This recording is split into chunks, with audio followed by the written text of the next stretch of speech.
लेकिन महाकाली का स्वरूप होना बहुत जरूरी है।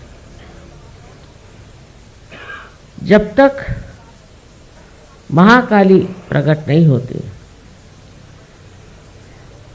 आपके अंदर बसी हुई लेफ्ट साइड की पकड़ जा नहीं सकती। लेफ्ट साइड की पकड़ का मतलब क्या है? सबसे पहले तो आप अपने पास्ट के बारे में सोचते रहते हैं। दूसरी बार कि मेरे बाप ये थे और मेरे बाप के बाप ये थे, ये सोचते रहते।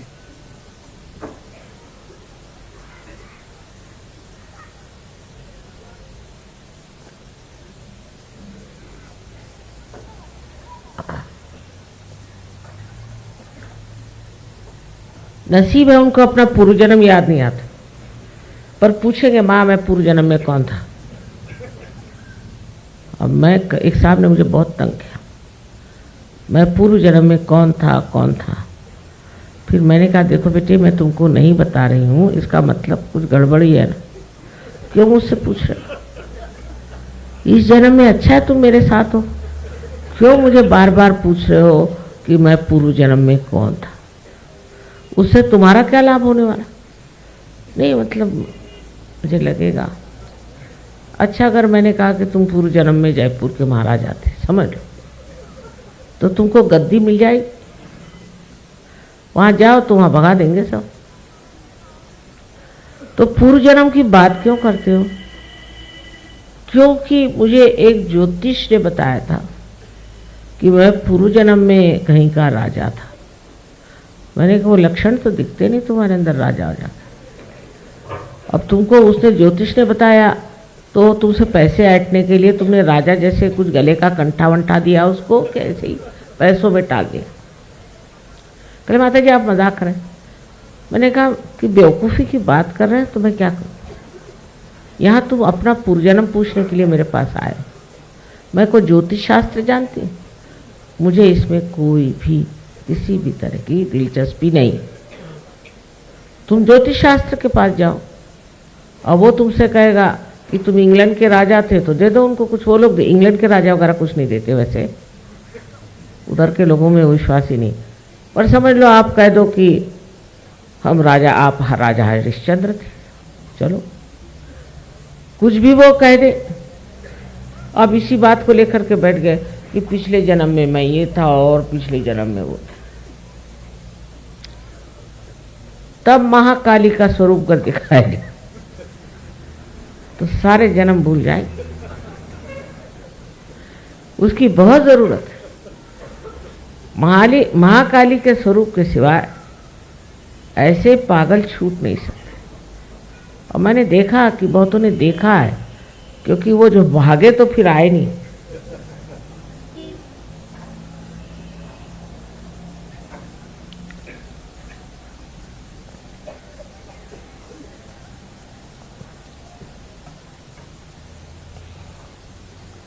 फिर उन्होंने सामना नहीं किया मेरा।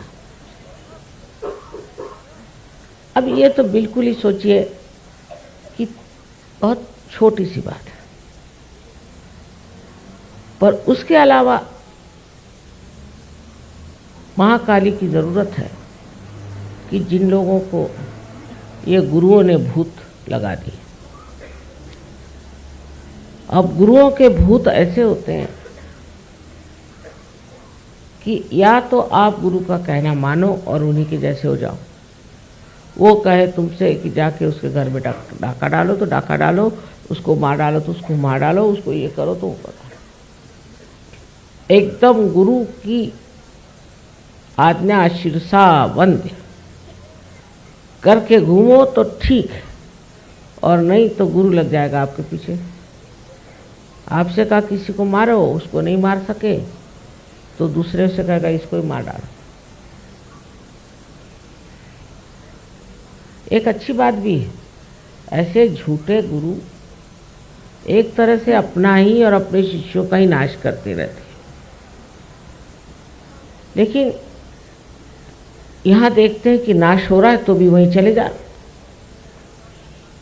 उन्हीं के चरणों में चले जा रहे।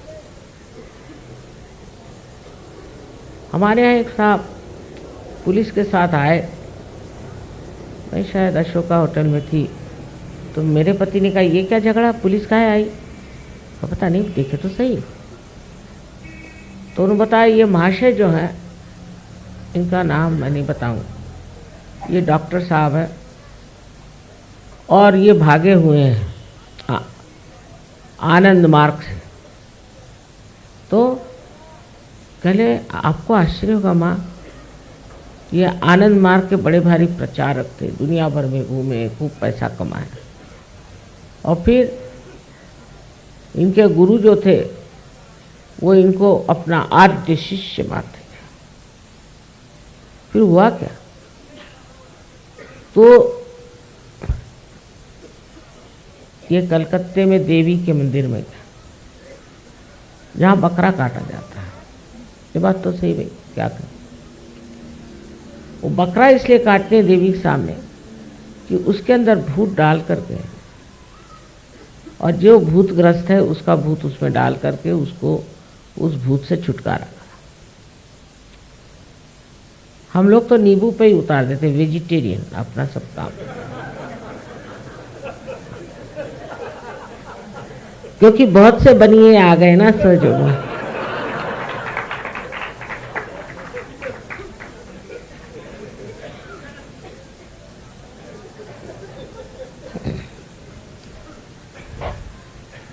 सो नींबू को काट करके निकल जा, भाग जा। तो ये जो भूतग्रस्त लोग हैं, इनके भूतों को महाकाली दिखाई देती, वही रूप दिखाई देता, और थर थर थर थर कांपते ऐसे। अब कोई कहेगा कि ये क्यों थर थर कांप रहा है, और अनेक तरह के भूत लग जाते हैं। पर आश्चर्य मुझे लगता है कि ईगो का अगर भूत लग गया, उनको भी महाकाली का रूप दिखाई देता।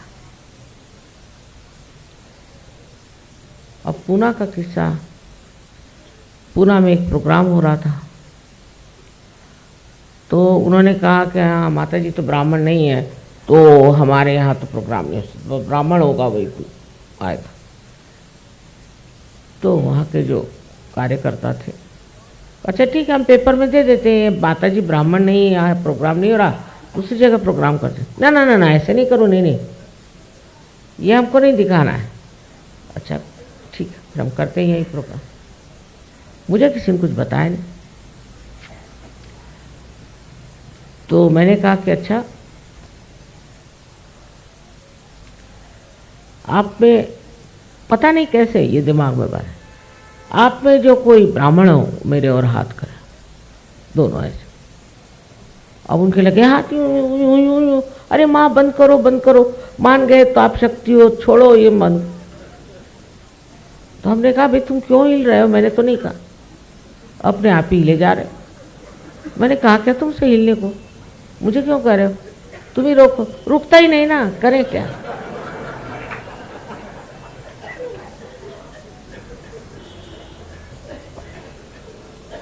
तो मैंने कहा देखो मैंने तो नहीं कहा, ये पता नहीं क्यों आपको बड़ा भय लग रहा है, पता नहीं क्या हो रहा है। अब उनको ये घमंड था कि वो बड़े ब्राह्मण हैं, तो मैंने कहने लगे कि माँ देखो उधर भी कुछ ब्राह्मण बैठे, उनके भी हाथ हिल रही हो। मैंने कहा कबूल, जरा उनसे पूछिए ये लोग कौन है, ब्राह्मण?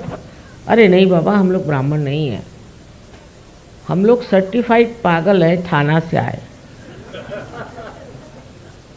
वहाँ पर एक आपके माताजी के पास जाके एक पागल ठीक हो गया था, इसलिए हम आए हैं, हम लोग ब्राह्मण आमन कोई नहीं। अब इनकी आंखें खुली, मैंने कहा समझ गए आप, वो भी पागल और आप भी पागल है, दोनों ही पागल है।